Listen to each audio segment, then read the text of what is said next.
Injection लगा दिया है। अब कुछ दिनों बाद तुम्हारा बाबू ठीक हो जाएगा। हमने इसे बोला था मम्मी कि उस दिवाली बम को मत फोड़ो, लेकिन ये कमीना माना नहीं। नहीं अब कभी नहीं दिवाली बम को फोड़ूंगा रे दादा। और चलो अभी तुम्हारा पिटाई बाकी है। चिंटू हम कहाँ जा रहे हैं? अरे चिंटू हम पिकनिक पर जा रहे हैं, तुम मैं और बाबू। तब तो बड़ा मजा आएगा चिंटू। लेकिन हम कहाँ जा रहे हैं पिकनिक मनाने? मुझे तो कुछ पता ही नहीं है।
बाबू तुम्हें बोला था उस बिल्ली के बच्चे को मत कुचलना, लेकिन तूने कुचल ही दिया।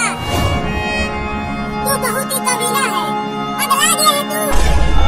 ये जानबूझकर मेरे टेम्पो के सामने भाग रही थी और कुचल गई, तो अब क्या करे? चलो इसको अपने गांव के डॉक्टर से दिखाते हैं, शायद ये ठीक हो जाए। नहीं, इसे यहीं रोड पर छोड़ दो और चलो हम पिकनिक पर चलते हैं।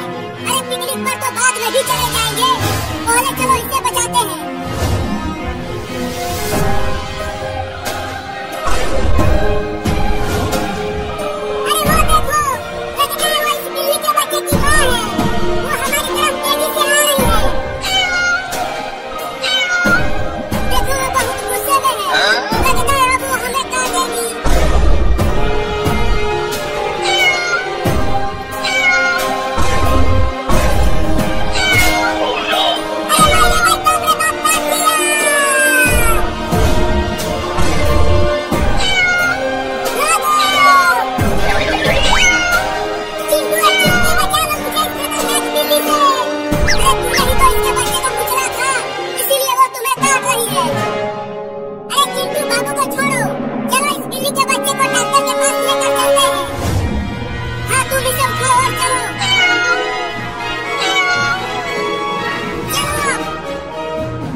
सरगर्मी को भरोसे मौजूद अमल तौर पर किया जाता है। इस तनाज़ुर में रोज़ी के माशी ज़िंदगी पर असरात बजाय एक मतलबी उन्वान मालूम होता है, लेकिन अगर गौर किया जाए तो इस्लाम की बुनियाद हैरियत और अफरादियत इस बात का मुतालबा करती है रूहानी और मजहबी सरगर्मियों में ना कोई तकसा हो ना रस्मी तकसीम। रमज़ान दरअसल तज़किरा का महीना और माल के तज़किरा के बगैर इस माह का इंसान दरअसल तज़किरा का महीना और माल के तरकीब के बगैर इस माह का तस्वुर नहीं किया जा सकता। माशी मामलात के हवाले से रमज़ान करीम सबसे पहले जिस पहलू की तरफ तमाम अहले ईमान के मुतरफ़िक़ वो अल्लाह के ख़ुदा के साथ इबादत करना है। अगर एक शख्स रमज़ान के रोज़े रख रहा हो लेकिन नातोल में कमी और न कारोबार माल की इमदाद माल कर बेच रहा हो तो इससे रोज़ा कोई फ़ायदा नहीं पहुँचा सकता। हदीस में होता है सलीमा रज़ियल्लाहु तआला अन्हा से रवायत है कि नबी करीम सल्लल्लाहु अलैहि वसल्लम फरमाते हैं, क़यामत के दिन अल्लाह की अदालत से आदमी हट नहीं सकता जब तक इससे 5 बातों के बारे में हिसाब नहीं दिया जाएगा। इससे पूछा जाएगा कि उम्र मशागिर में गुजारी, दिन का इल्म हासिल किया तो इस पर कहाँ तक अमल किया, माल कहाँ से कमाया, माल कहाँ खर्च किया, जिस्म को किस काम में भुलाया।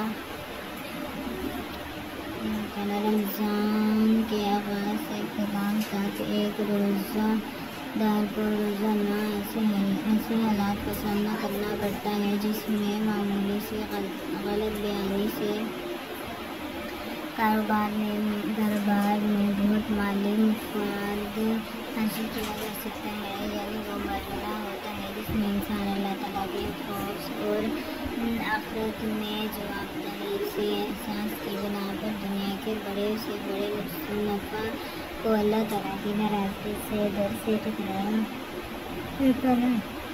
रमज़ान ऐसी फिज़ा पैदा करता है, एक शख्स हलाल कमाई की लज़्ज़त से नाशना और हराम की हलाकत से अपने आप को बचा सके। एक हदीस में साहिबान को इस तरह मुतवज्जो किया गया है कि रमज़ान के दौरान वो जायज़े लेकर देखे कि वो इस महीने के दौरान अपने लाज़मी पर काम के बोझ को कितना हल्का कर सकता है। अगर इस्लाम में अपने मतहद अफराद के साथ उसने सलूक और इन पर से काम के बोझ में कमी एक पैगाम देती है कि ज़्यादा से ज़्यादा माल पैदा करने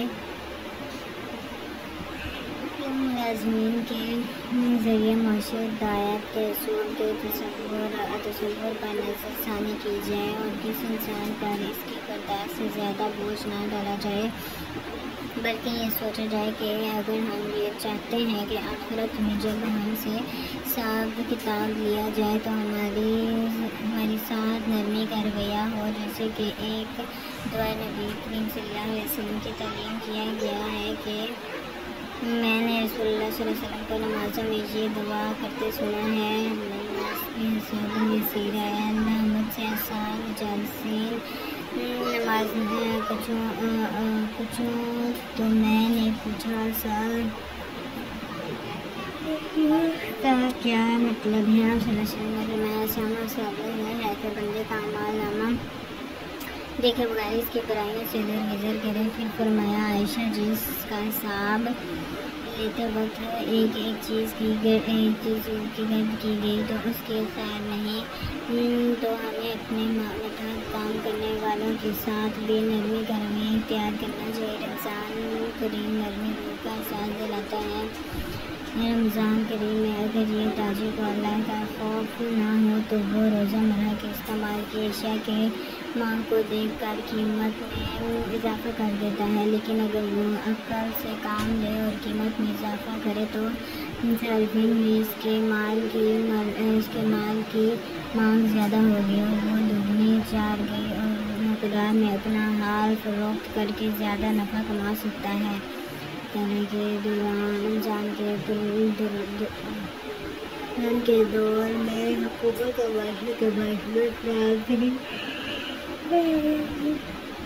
ताजिर को इस पहलू की मुताबिक अशिया की कीमतों में इजाफे के बगैर ताजिर ज़्यादा अशिया के फरोख्त होने की बना पर अपने ज़्यादती नफ़े में फ़ायदा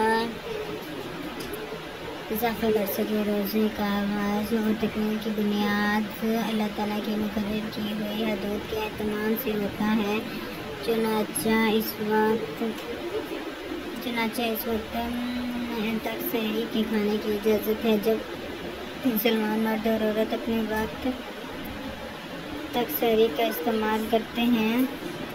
इस तरह जिस वक्त इफ्तारी करने की इजाज़त है उस वक्त इफ्तारी की जाती है। गोया ये अल्लाह की मिक़दार की हुई हदूद की पाबंदी और इन पर शिद्दत से अमल करने की तरबियत है। यही वो असूल है जो रमज़ान के दौरान ज़्यादा ताजिर को सिखाया है कि वो किस हद तक नफ़ा कमा सकता है। अल्लाह ने तिजारत को हलाल इसलिए किया है कि इससे कारोबार में बरकत होती है, माल में इजाफा होता है, लेकिन ये इजाफा किसी नौयत का हो या दूसरों के हकूक़ के असूल का इस्तेमाल करके एक अखलाकी ज़ब्त में रहते हुए नफ़ा कमाता है।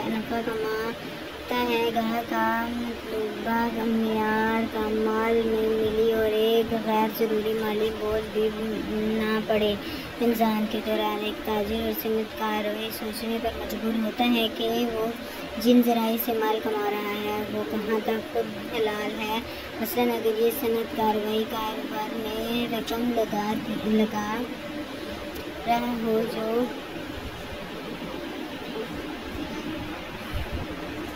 शुबह या हराम हो, जिसे स्टॉक मार्केट में बाजारी लगाना या मस्जिद में सेहत मशागिर तैयार करके अफराद करना या ऐसे इश्तराक का इस्तेमाल जो फहश और गैर अखलाकी हो से ड्रामों की तैयार करके या मजमून बना दिया जो अखलाक के मुनाफी हो, तो क्या इसका अपने माल का हराम और शराब का इस्तेमाल करना दुरुस्त कहा जा सकता है? अल्लाह ताला के हुदूद का ख्याल इसे सोचने पर मजबूर करता है कि वो कम अज़ कम रमज़ान में अपने माल के हराम ज़ाया से पैदा ना करें और ना हराम काम में इस्तेमाल करें। यही एहसास आगे चलकर रमज़ान के अलावा भी इसे याद दिलाता है कि माल का ऐसे काम में लगाना जो अल्लाह की मुकर्रर की हुई हदूद के खिलाफ वर्जिश शुमार में हो दुरुस्त नहीं होता। रमज़ान का एहतराम न सिर्फ हराम से बचने की तरबियत देता है बल्कि मुस्बत तवक्कुआत ऐसे कारोबार काम करने पर उभरता है जो इंसान की फलाह और माशरे में मुआशी अदल का क़याम कर सके। रमज़ान में बैनुल-अक़वामी सतह पर तिजारत के फलाह का मौका फराहम करता है। चूँकि एक ताजिर गुआंटानामो शाम या इस्लामाबाद में रहता हो चाहता है कि वह मुनासिब कीमत पर मराकश और ईरान सऊदी अरब की बेहतरीन खजूरें कतार और इस्लामाबाद के बाज़ारों में फराहम कर सके। वो इस गर्ज से इंटरनेट के ज़रिए इन ममालिकिन की ताजिरों से रब्ता करता है और आखिरकार इस कोशिशों से इज़हार में दूर पैदा होने वाले खजूर से बेशुमार अफराद लज़्ज़त याफ्ता होते हैं। इस तरह दौरान के मुसलमान ताजिरों के बाहमी माशी ताल्लुकात का इस्तेहकाम पैदा होता है। रमज़ान करीम में कुरान करीम की सोचते कि अपने मातरीन समात और माफ़ी का गौर करने से एक ताजिर को यह एहसास होता है कि इसे अपने वाहिद का